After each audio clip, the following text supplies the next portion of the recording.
How to use a pH meter. Whether you are a chemist, environmentalist or home gardener, you may find yourself needing to measure the acidity or alkalinity of a certain liquid. The best way to do this is by using a pH meter.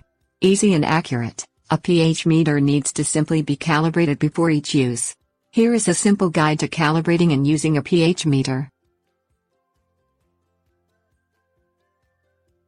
Things you will need: pH meter, storage solution, calibration solution, sample solution. Make sure that the pH probe you are using has been stored in a storage solution or a pH 4 solution. If this is not the case, soak the probe in distilled water for at least 24 hours.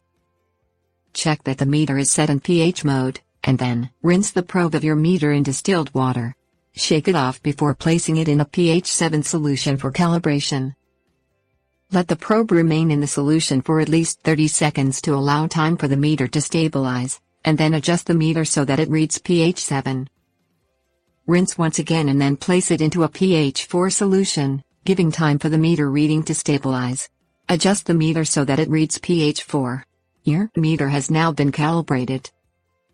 Rinse the probe once again as you have done before and shake off any excess liquid. The probe is now ready to be placed in your sample liquid. After allowing the pH reading to settle as you have done before, take the pH reading of your sample. Store the probe in storage solution or a pH 4 solution when finished measuring. Tips: warnings. Do not reuse your calibration solutions or pour them back into your solution bottles, thereby contaminating unused solution.